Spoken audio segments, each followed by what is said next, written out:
Salam sejahtera. Alhamdulillahillazi arsala rasulahu bil huda wa dinil haq liyuzhirahu 'ala ad-din kullih wa kafa billahi shahida. Wa usalli wa sallimu ala rasulil karim wa ala alihi wa sahbihi ajma'in. Saudara, Timbalan Perdana Menteri Datuk Seri Zahid dan Datuk Seri Fadilah, Tan Sri Ketua Surusan Negara, Menteri, Menteri Besar, Ketua Menteri, rakan-rakan yang saya muliakan, saya ucapkan setinggi syukur, terima kasih kepada saudara dan tahniah kepada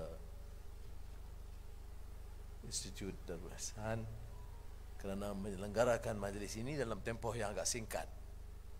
Dan saya terharu dengan kehadiran masuk rakan-rakan dari negeri-negeri untuk memberikan dorongan, semangat untuk kita terus meningkatkan usaha dan kerja kita. Saya bukan berhajat untuk mengemukakan wawasan baru ataupun membina tugu baru. Saya berhasrat untuk mengajak rakan-rakan, pimpinan dan rakyat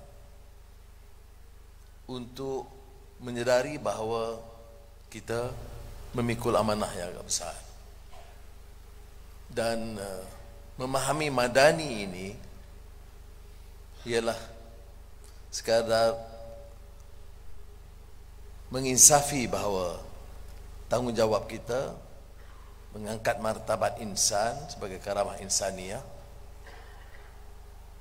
yang tentunya berpaksi kepada keyakinan, nilai dan akhlak, tata kelola yang adil dan berkesan dalam sejarah. Dalam konteks sejarah tentunya kita faham tentang pengalaman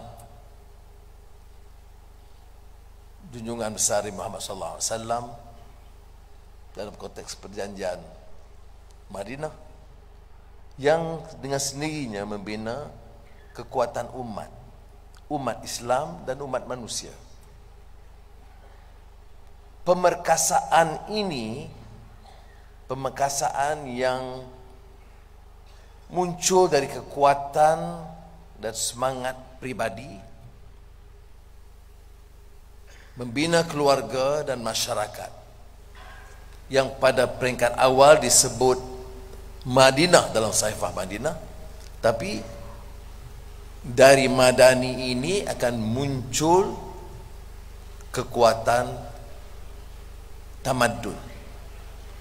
Dalam fiqh al-mawatanah, tokoh demokrat Islam Syekh Rashid Ghanusi menyebut dan menggesa masyarakat supaya bukan sekadar membina, memperkukuh keyakinan dan kefahaman, tetapi membina suatu tradisi dan budaya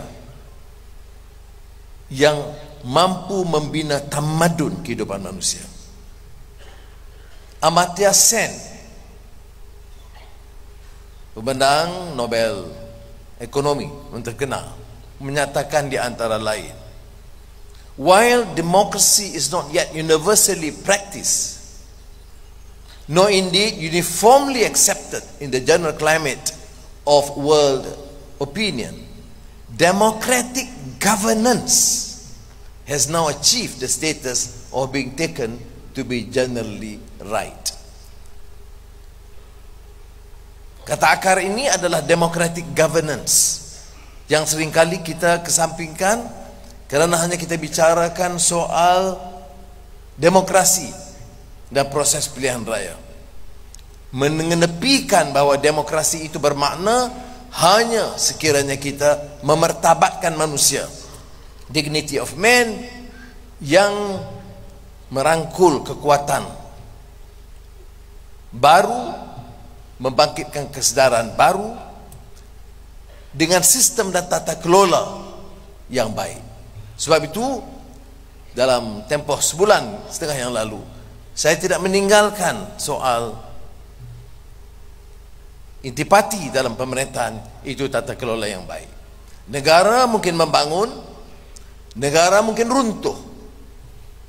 Seperti Rise and Decline of the Roman Empire Gibbons, ataupun sebelumnya oleh Abdurrahman Ibn Khaldun dalam mukaddimah yang menyebut kekuatan awal asabiyah yang positif itu boleh mampu membangunkan, tetapi generasi penerus dengan kekuatan yang sama, budaya yang sama, tapi luntur idealisme dan meruntuhkan tamadun. Sebab itu dalam mengungkapkan Madani ini, kita menekankan tentunya pemerkasaan ekonomi, pemerkasaan budaya, tapi terasnya adalah nilai, etika atau akhlak. Aspek-aspek kemanusiaan yang diterima pakai oleh semua agama, semua aliran faham. Tetapi kadang-kadang sebahagian daripada fahaman itu meremehkan kekuatan keyakinan, atau bagi orang Islam akidah dan akhlak. Jadi bagi saya mengungkapkan Madani ini, istilahnya mungkin dianggap baru, tapi sebenarnya tidak. Mujtama' Madani itu disebut lama oleh pemikir-pemikir, tetapi kita perkenalkan dan hebahkan kerana ia menekankan soal keyakinan dan kemanusiaan. Dan bila negara itu dipacu untuk maju dan kadang-kala tercemar kerana salah laku dan rasuah,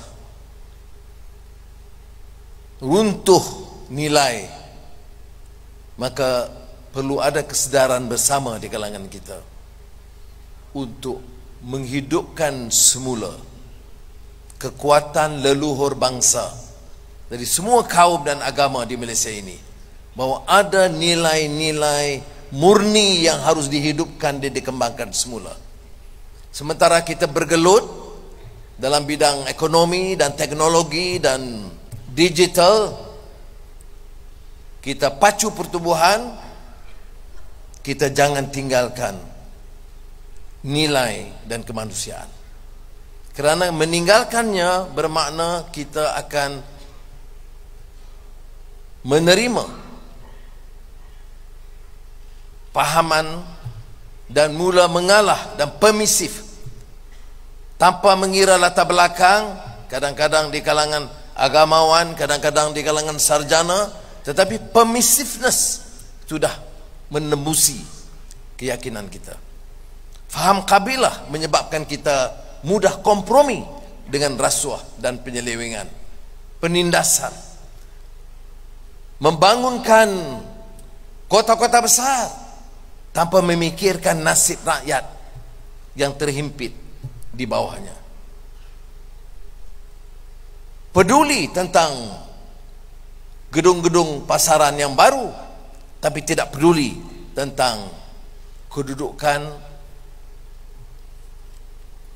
taraf gerai-gerai rakyat miskin.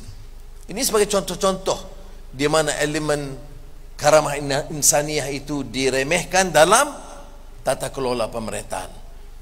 Jadi sebab itu pimpinan, baik persekutuan atau negeri dan daerah, penjawat awam dari peringkat tertinggi sehingga kerendahnya, dalam membincangkan soal pasca pertumbuhan, pasca normal yang disebut, atau pasca COVID ini, manfaatkanlah pengalaman ini untuk belajar dari kelemahan yang lalu dan mengemukakan, bertindak sesuai dengan tuntutan baru. Saudara-saudara yang dimuliakan, saya sebut tadi bahawa pasca normal atau pasca COVID ini lebih kompleks, dan kita lihat sifat-sifat seperti kontradiksi pertembungan. Kita lihat permasalahan itu berlaku dalam konteks, dalam keadaan yang rumit dan sekaligus berlaku. Kalau kita bicara soal climate change, ia melibatkan satu desakan dan tuntutan yang menyeluruh. Di Eropah, di Amerika, di Asia, tidak terlepas. Kita bicara soal penghijrahan rakyat, bukan saja soal di Sabah atau Lembah Kelang, tapi seluruh Asia Barat atau Timur Tengah, Eropah dan perbatasan Amerika, Meksiko. Ini yang disebutkan complexity and contradiction yang sekarang menjadi cabaran dan ujian kepada kita. Untuk dalam negara, kita lihat umpamanya isu kesedagatan atau globalisasi itu ada kaitan. Umpamanya unjuran IMF tentang pertumbuhan ekonomi global menurun. Tiap suku tahun bila dibuat kajian semula, dia akan menurun 3.2% sehingga 2.7% pada tahun 2023. Unjuran dari Bank Dunia umpamanya berikan keupayaan dunia meningkat maksimal 4%. Dan ini mengandaikan ekonomi negara juga dalam keadaan yang lebih rapuh. Kadar pengangguran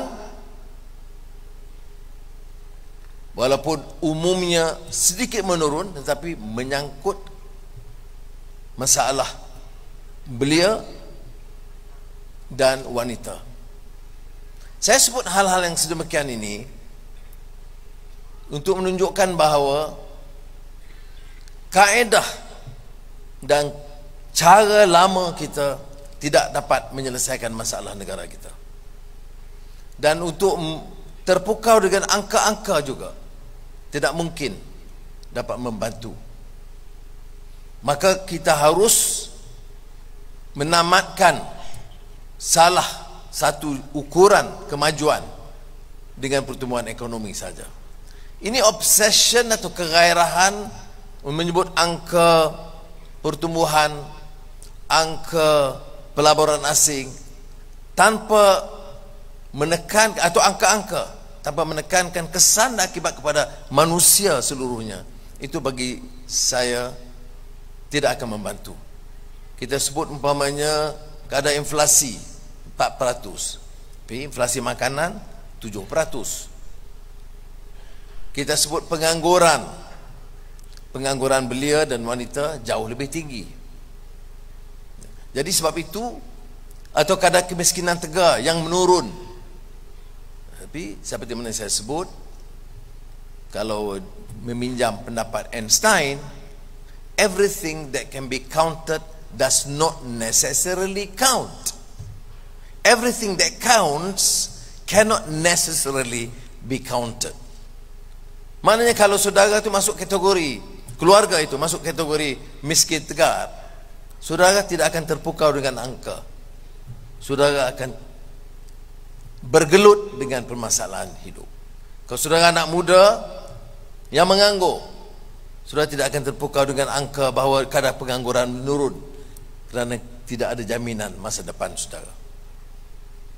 Begitu juga kalau kita bicarakan soal inflasi terkawal. Tapi bagi orang yang hidupnya di tahap yang lebih suka dan rendah, maka permasalahan itu, angka-angka itu tidak membantu. Sebab itu saya sebutkan tentang ekonomi manusiawi. Kerana ekonomi manusiawi itu akan tentunya menolak prinsip unbridled capitalism yang sedikit sebanyak diamalkan oleh kita dahulu, yaitu golongan mahakaya yang terpilih itu menguasai hampir dalam semua bidang di negara kita. Seolah-olah kita dengan seluruh jentera kita tidak ada keupayaan mengenal pasti syarikat baru atau kelompok baru dilatih, diangkat bersama supaya diperluaskan peluang bagi mereka menguasai. Saya masih ingat umpamanya kupasan political economics Mancur Olson bila membahaskan soal pengalaman dalam sejarah di mana raja-raja terdahulu ataupun kelompok-kelompok lanun yang datang merompak dari desa, tentunya yang menyebabkan keperitan hidup kerana kezaliman ini menyusahkan. Tetapi saudara juga tahu bahawa menurut Mancur Olson, tanpa keadilan sosial, tanpa ekonomi manusiawi, apa yang berlaku adalah sistem baru yang disebut kadang-kadang penswastaan. Itu rompakan itu terus menerus setiap jam. Kalau lanun zaman silam dia rompak 1 tahun, sengsara beberapa bulan, mereka hidup dengan aman 9 bulan, kemudian rompakan lagi.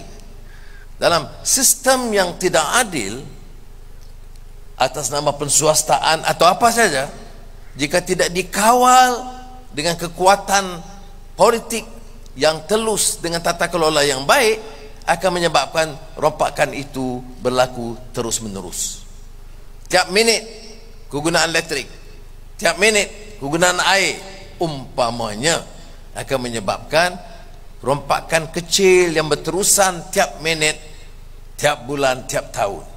Sebab itu keputusan dasar kita itu harus menjamin sokongan kepada pemodal supaya dapat dijalankan kegiatan ekonomi itu dengan baik, tetapi jangan menyebabkan penekanan sengsara bagi rakyat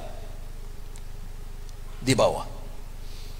Ini bukan idea baru saya. Dalam kebangkitan Asia atau Asia Renaissance yang saya tulis lebih suku abad yang lalu, saya menyebut di antara lain bahawa asas ekonomi manusiawi yang kita harus faham dalam konteks madani sekarang adalah falsafah pembangunan yang holistik dan menyeluruh, berpandukan keprihatinan etika dan sosial, serta berasaskan prinsip keadilan dan kebajikan, al-adl wal ihsan.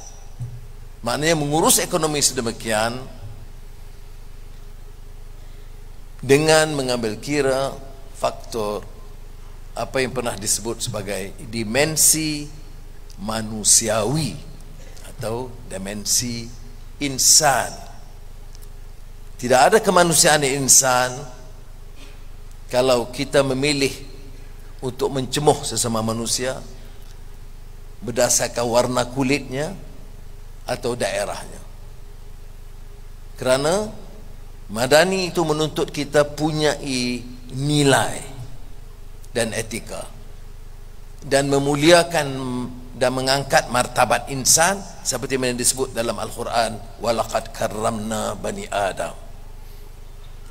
Saudara, untuk mendepani 2023 ini, saya percaya tema ini akan kekal relevan, akan diwacanakan sebagai satu iltizam dan pendekatan untuk menyelamatkan negara.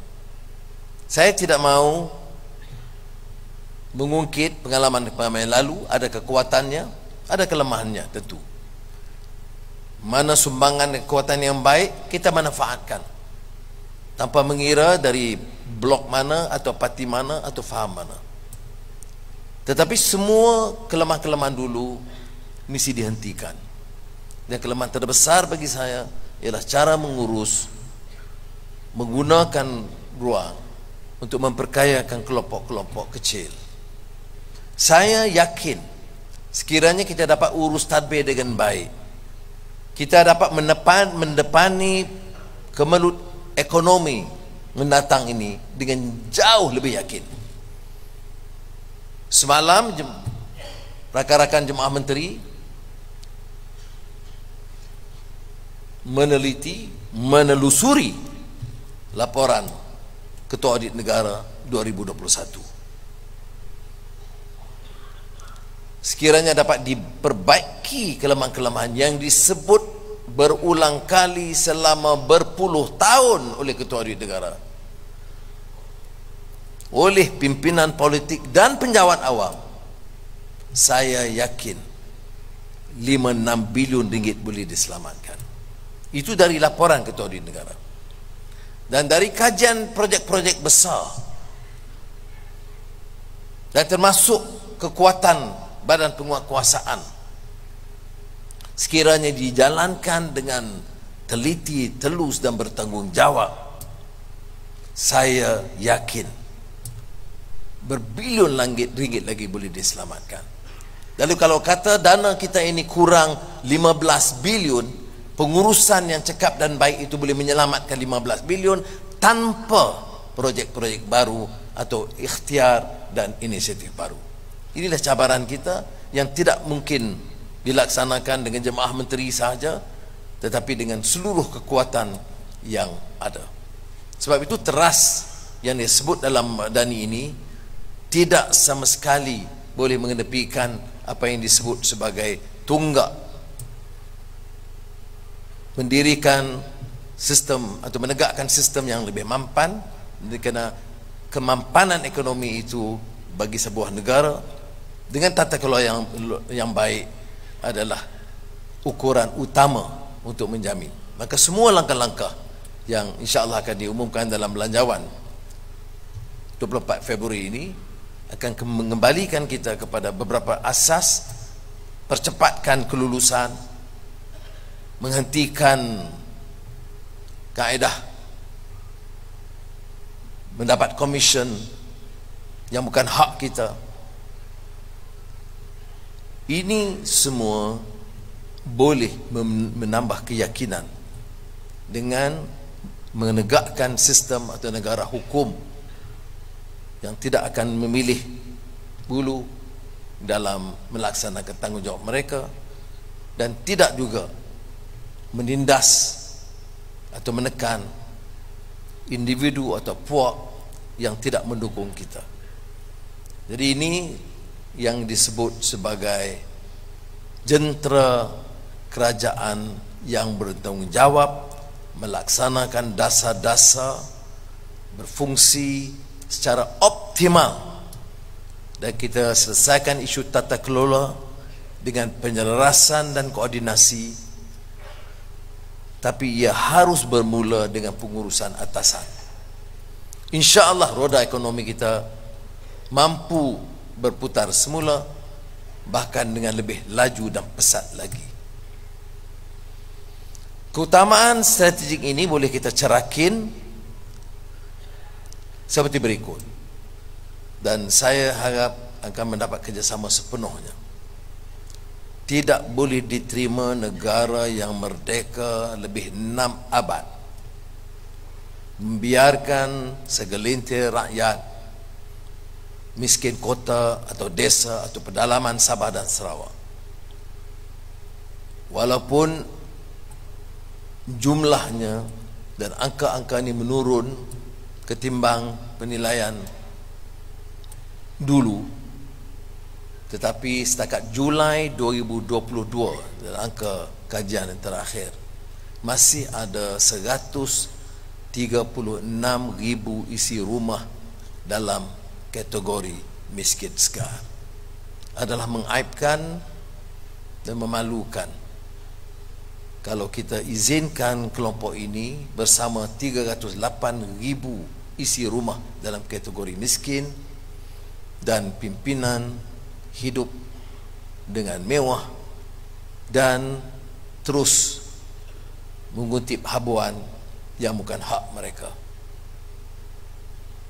Haram bagi kita pimpinan politik atau pejabat awam mengamalkan rasuah atau membazir dalam keadaan rakyat sebagai rakyat kita mencecah ratusan ribu dalam kehidupan yang perit.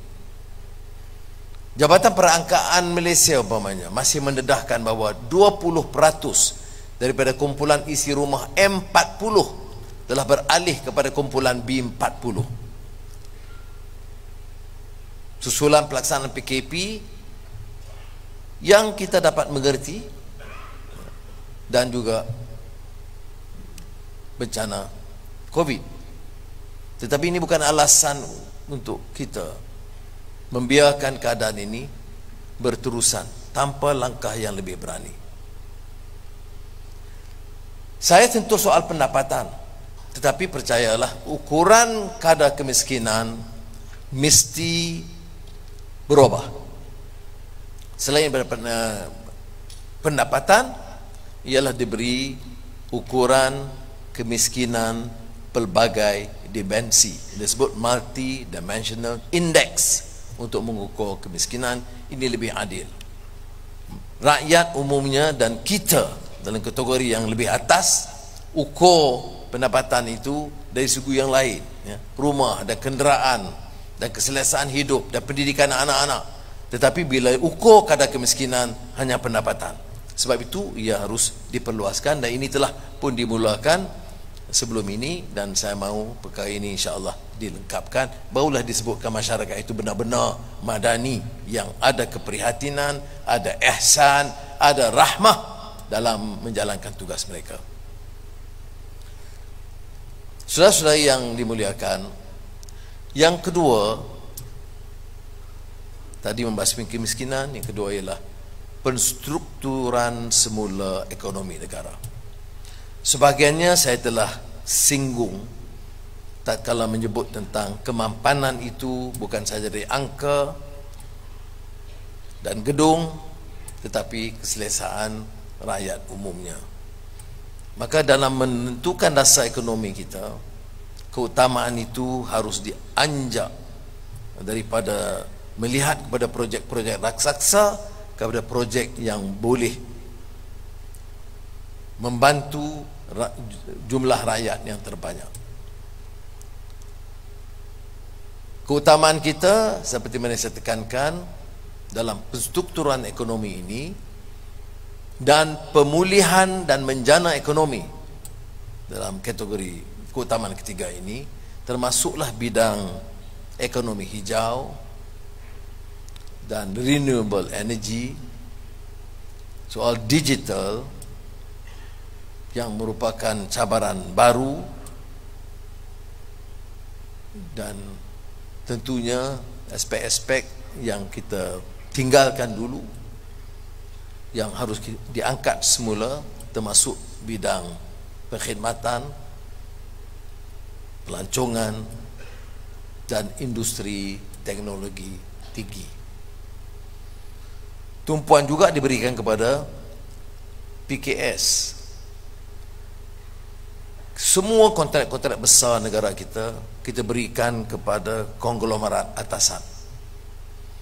Harus ada pendekatan yang lebih jelas untuk memastikan bahawa golongan yang masuk dalam kategori PKS, termasuk yang Bumi Putra, itu harus diberikan peluang supaya dapat diangkat kedudukan mereka dan tidak dibolot sama ada dalam isu perolehan dan juga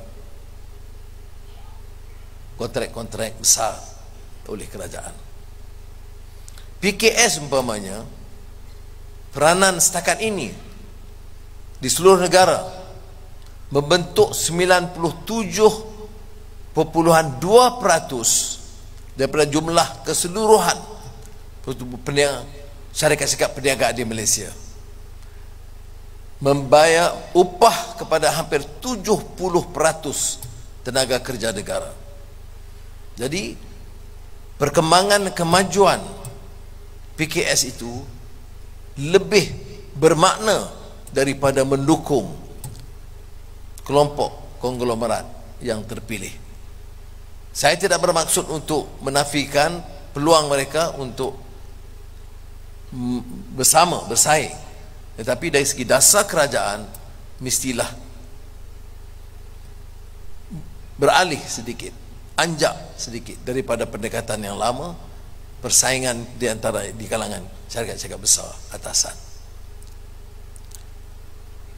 Negara kita tunggaknya masih majoriti Melayu, dengan penegasan prinsip-prinsip dalam perlembagaan tentang kedudukan Islam, agama persekutuan, bahasa Melayu dan hak keseimbangan Melayu serta raja-raja Melayu.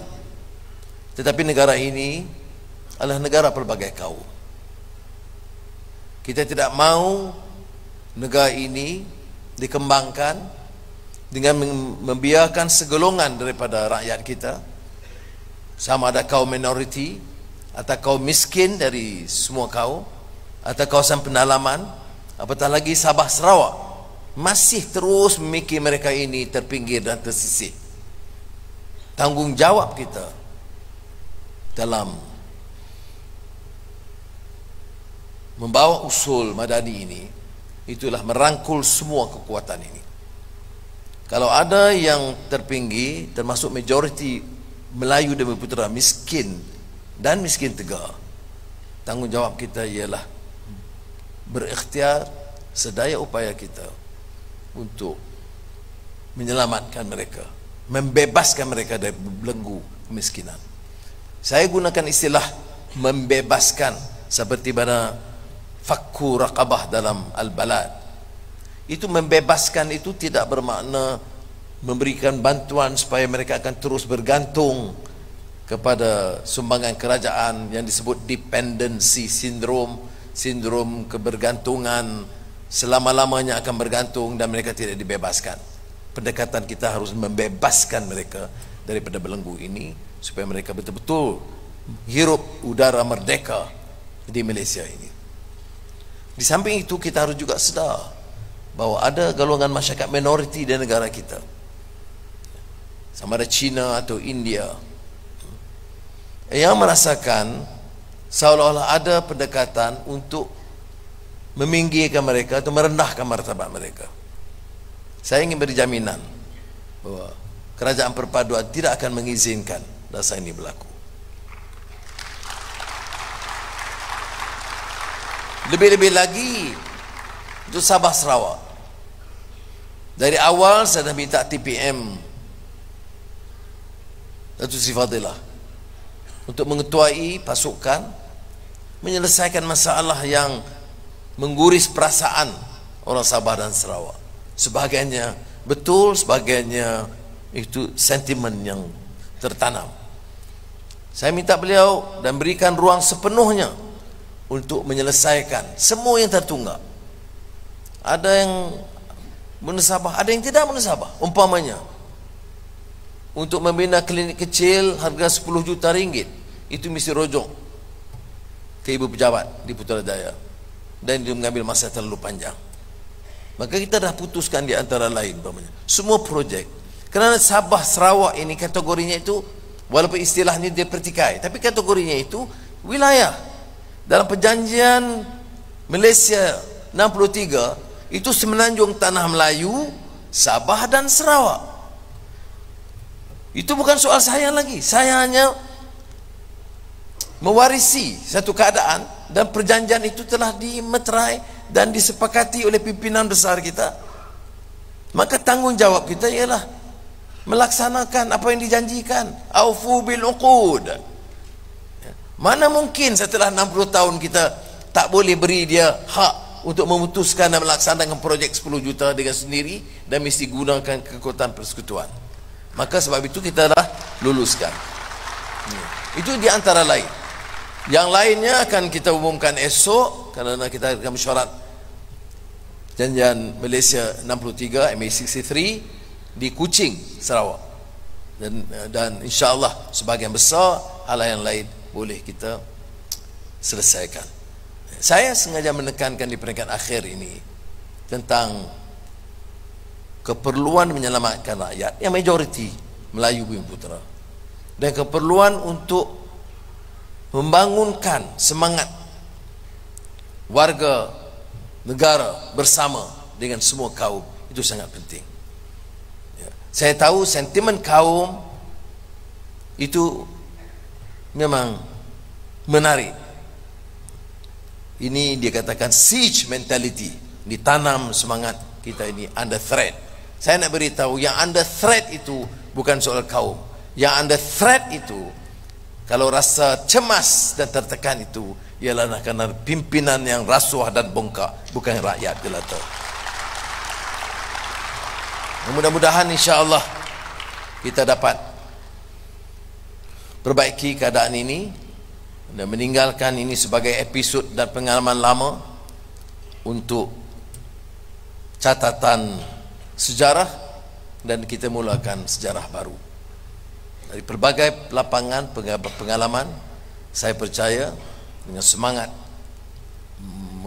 melahirkan masyarakat dan negara madani ini yang berteraskan nilai kemanusiaan dan keyakinan, serta membangunkan semula negara Malaysia merdeka dan berdaulat. Saya yakin melihat kepada keupayaan pimpinan politik, pimpinan penjawat awam selama ini, saya menaruh keyakinan yang sangat tinggi bahawa Malaysia berupaya diangkat semula di persada dunia sebagai negara kukuh dan kuat. Kita tidak mahu nama Malaysia ini tercemar dengan skandal, dengan permasalahan, dengan cetusan pertelingkahan kaum atau agama. Kita mahu Malaysia ini dikenali sebagai negara madani yang mampu diangkat martabat rakyat dan negaranya. Salah satu negara yang harum dikenali dan dihormati sebagai negara makmur, negara adil, negara yang menolak sebarang bentuk kezaliman terhadap individu atau kaum. Kita mahu negara ini dikenali dengan semangat baru, semangat rakyat yang faham erti kebebasan dan kemerdekaan, semangat rakyat yang bermaruah. Kita telah menunjukkan keupayaan itu, dan saya percaya barisan pimpinan, penjawat awam, sektor swasta faham bahawa bila sebut keselesaan hidup, kebahagiaan, kejayaan, ini keselesaan untuk semua, bukan keselesaan untuk satu dua kelompok terpilih. Jadi saudara, saya mohon kerjasama kita untuk meletakkan satu asas dan budaya baru, meninggalkan yang lampau dan cuba memartabatkan nilai hidup yang lebih bermakna. Saya tegaskan semula, buka pintu hati kita, selamatkanlah negara kita. Negara kita ini pernah menunjukkan potensi yang baik, pernah tercorot, maka berilah kesempatan untuk anak-anak kita, untuk generasi penerus, supaya harapan ini boleh dibina dengan kekuatan yang dimulai sekarang. Dan saya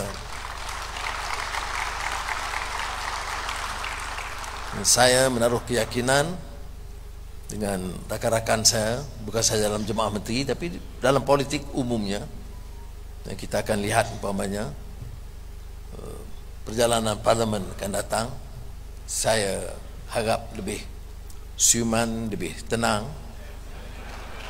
lebih manusiawi daripada yang kita saksikan dulunya. Bila kita sebut lebih manusiawi, kalau tidak manusiawi, lawannya itu jelek. Jadi sebab itu saya percaya kita boleh lakukan. Ada orang mengandaikan bahawa kalau begitu, bolehkah kita tutup semua pekung penyelewengan dan rasuah? Itu bukan urusan saya. Kita percaya kepada peranan badan penguasaan dan badan kehakiman, tetapi kita harus juga tahu bahawa harta-harta yang diambil cara yang tidak sah, kalau pandangan saya, harus dipulangkan kepada negara dan rakyat.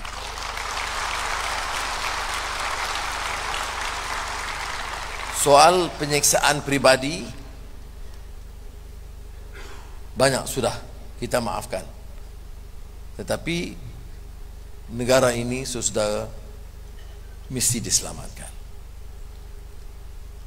Negara ini mesti diangkat semula martabatnya. Kita mau Malaysia harum semula sebagai negara adil,